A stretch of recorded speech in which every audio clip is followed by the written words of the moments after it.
Welcome to Crimson Guitars and welcome to a guitar building tutorial.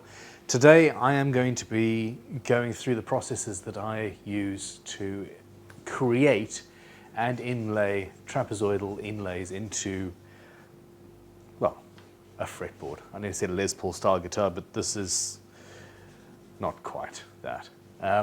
Anyway, look, it's a fairly basic, simple, straightforward process.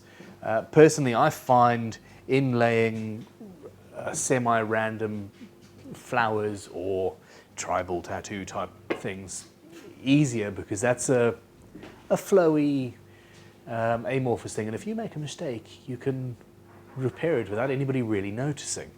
Whereas with a trapezoidal or a rectangular or a square inlay, it is much more precise and our eye shows us when something is ever so slightly wrong. We had a Gibson Les Paul come in the other day and they use CNC cut inlays, and the corners of his, I think it was trapezoids. Yes. Yes, it was. The corners were rounded over and it just didn't look it looked mushy and, you know, imprecise. And we replaced them with mother of pearl because they were plastic, of course, being a Gibson thing. And we replaced them with mother of pearl with nice, sharp, precise hand-cut corners. And our client noticed the difference. He loved the rest of the guitar, but this was just something that niggled at him.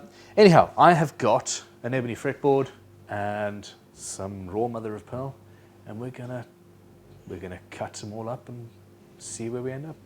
This is the instrument, and my fretboard has been radiused, the fret slots cut.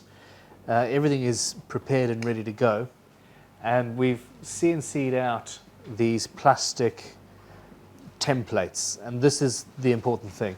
If you don't have a template, you have to draw exactly what you want and make sure it's precise, and frankly that's not as easy as it sounds with a shape like this. A rectangle, fine. Trapezoid or a triangle or something like that to fit down a neck, it's less fun. If you are working from a drawing, which is much more likely, do whatever you think the design should be. And then one of the best things about masking tape is that it's pretty much transparent. So what I will do, get my mother of pearl. This is a fairly small disc, and when I place it down I hold it up against a light, position it on the mother of pearl so I'm using up as much of the material as I possibly can, because you don't want to waste something like this, and then mark it out. And for that I use a brand new sharp scalpel blade, and I am just marking the shape out very carefully. Now it is possible, and I also, when the whim takes me, use this method. It is possible to cut right through the masking tape and just use that as your plan. So instead of marking that out, I will just get my saw and cut. Now the reason I do that often, as you can see, you can't really see where my lines are. It's not that easy. Whereas using the original plan, it is. Now I'm using a very, very fine cutting blade with my new Concepts saw, and basically this is fairly straightforward. You hold the saw square and make sure that the edge that you are cutting is near the edge of your inlay jig to support the mother of pearl.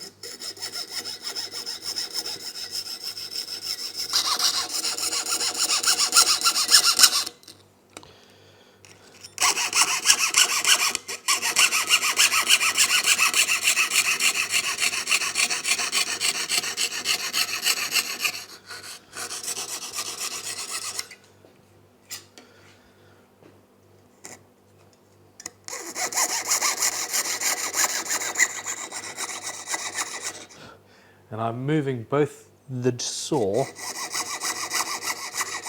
and the material depending on where I want to cut. But the whole time I'm near the support of the edge of this jig.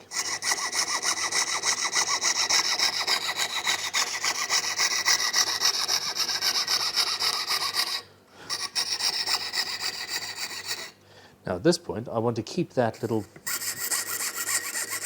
offcut, so I just move there. Because at some point I might end up using that for something.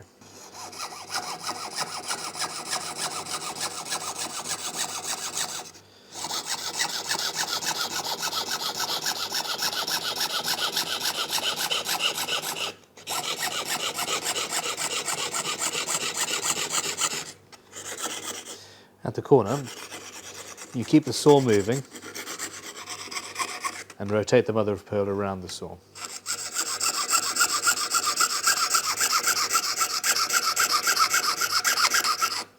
Now this little blade is actually giving me some trouble. I'm going to change it for a better quality one. The blade doesn't really want to go where I want it to go, which is strange and annoying.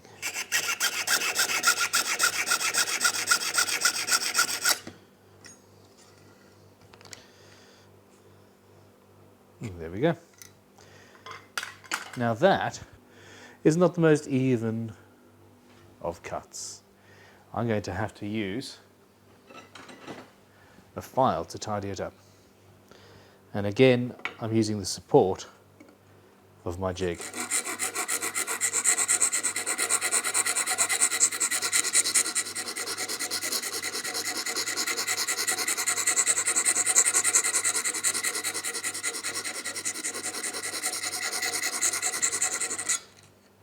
And this is a smooth cut file I'm using to get those edges right.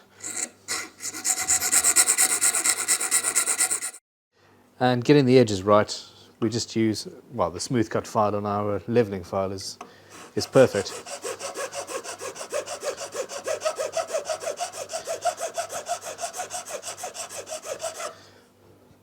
And I'm going down to the line. Now with these, well, there we go. We have an inlay.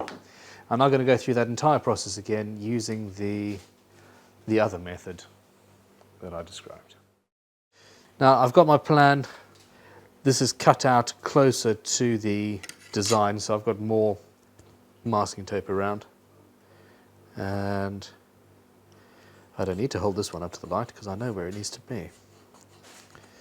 Now I'm just going to cut straight through this and we'll see how it goes. I have a new blade on this saw.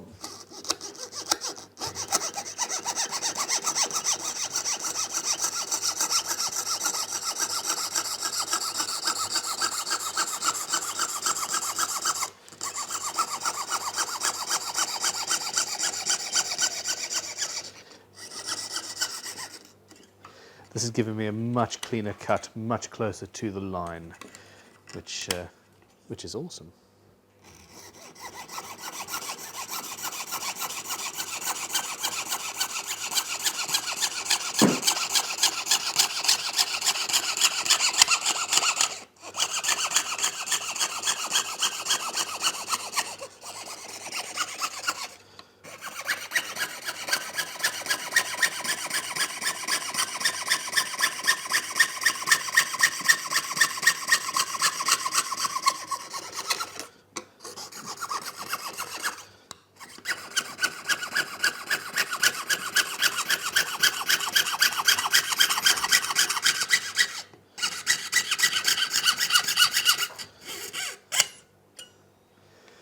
Now the problem with this is,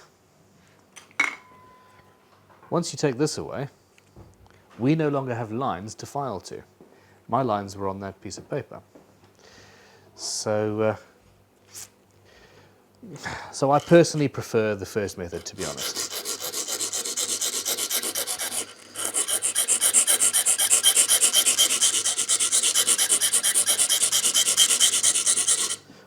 Yeah, this cleaning up process is now more a guessing game than I would like.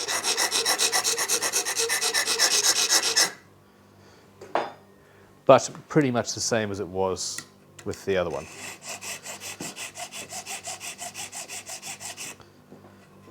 Seriously, leveling files are so useful. And here are the two that we've made. Good to go.